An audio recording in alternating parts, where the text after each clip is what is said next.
Your primary source of transportation. Of course, you say car, but have you ever considered trying a bike? This is probably a more unrealistic option in Horry County due to narrow roadways and there being no shoulder offered, but I believe with the construction of bike paths that this could become a more realistic option and a safer option.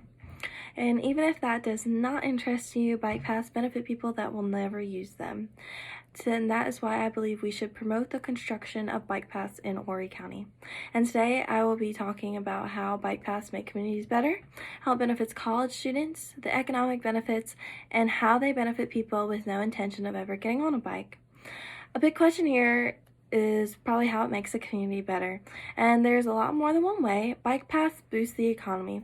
Bikers are more likely to stop at local businesses to either eat or shop than going out of their way off the road off of a safer path.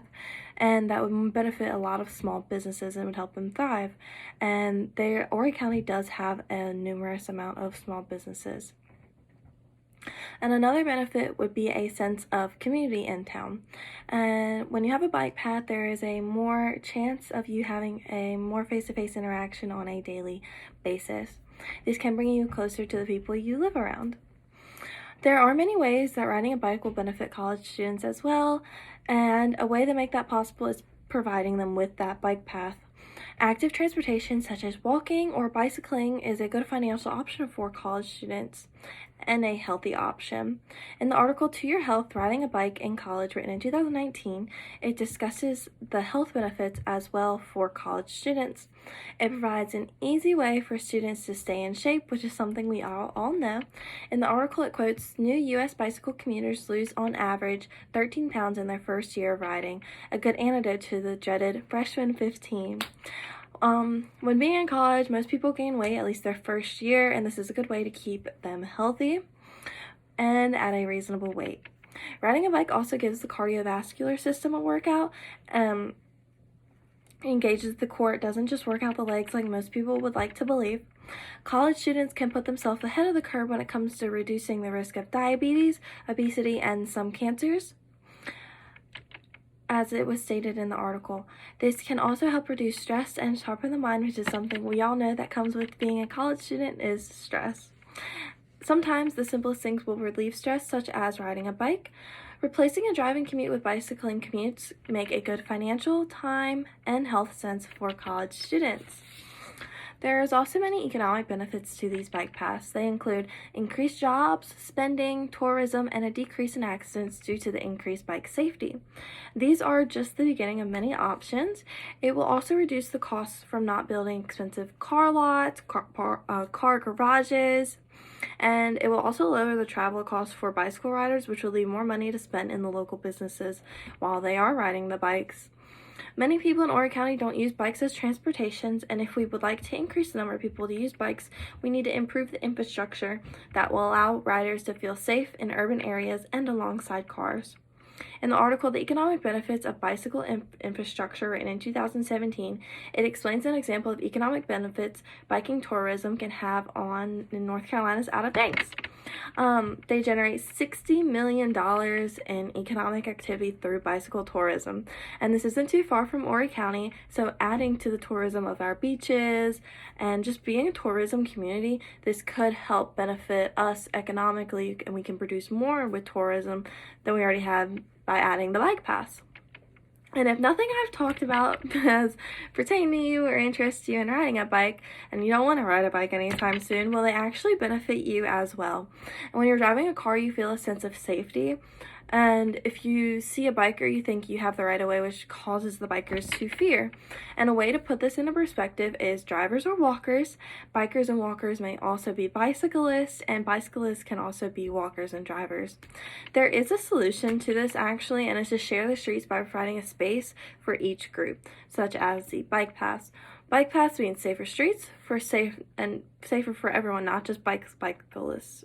Actually, it'd be also beneficial for people in cars and if you were to walk from class to class. In the article 10 Ways Bicycle-Friendly Streets Are Good for People Who Don't Ride Bikes, written in 2017, it quotes that it reduces the frequency of crashes. It calms traffic, which makes streets less chaotic and safer for everyone.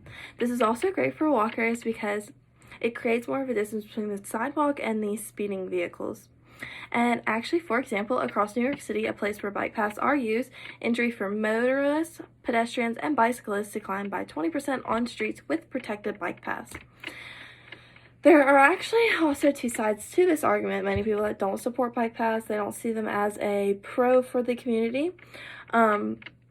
They oppose bike path construction because they feel like money could better be spent elsewhere to improve roads and educating the public to share the road instead of having to pay all this money to improve those roads by adding the bike paths. In the article titled Bike Paths, Good, Bad, or Ugly, written in 2019, it states that I can only think of them as death traps, referring to the bike paths. And then in the article, it describes an incident where a woman was riding a bike in the bike paths and was doored.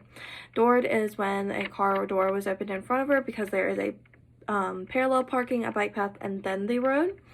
And since that was open in front of her, she swerved and she actually did get hit by a bus. And this is a very horrific incident, to say the least. But I do see where bike paths can be unsafe, such as that case scenario with parallel parking. But locally down south, we do not have many places with the parallel parking. So I feel like we could easily avoid that, and it would be more beneficial in South Carolina, and we could avoid accidents. People think we shouldn't have to educate every rider and driver before we enjoy this valuable resource, but I believe if it's necessary, we must do it. And if we build the bike paths to where they become a safe option, then the pros obviously do outweigh the cons.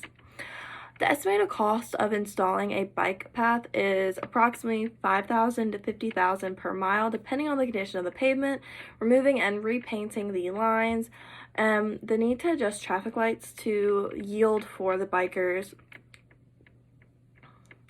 And then in the city of North Myrtle Beach, located in Horry County, it seems that they repave the roads every couple of years. So I feel like when they do it again, it would be good opportunities to start there with installing the bike paths. And paying for it is obviously something we have thought of this whole time while I've been discussing this. And then on this website called onbikeleague.org, there's a document titled State Revenue Sources that Fund Bicycling and Walking Projects. A way to start funding for this would be through development impact fees. These are one-time charges for developers for financing new infrastructure, construction, and operations. They help fund necessary transportation improvements. Bike paths, I believe, will help grow a community, making transportation options wider and safer in variety. South Carolina has passed the Impact Fee Enabling Acts that can be used for roads, which can lead to the development of bike paths. If they build it, they will come. Bikers obviously will come. We don't have a lot of them now, but if we had the bike paths and it would become a safer option, they would come. And then in the article 5 Benefits of Protected Bike Paths, written in 2016, it stated that the average change in ridership along the new facilities was a 75% increase during the first year. This would be very beneficial in Horry County, showing the benefits of creating these bike paths, and I would believe we should sign a petition that goes to Horry County Council to get appropriate funding set in place and start planning development of bike paths in Horry County. Overall, I feel as if bike paths can do nothing but benefit Horry County and help us develop into a multi-transportation community. If you believe so, I would encourage you to sign a petition, help voice how important bike paths can be for our community, and how it can help Horry County grow. Today I have explained how bike paths make communities better, how it benefits college students, the economic benefits, and how they benefit people that have no intentions of ever getting on a bike. Have you reconsidered your transportation options?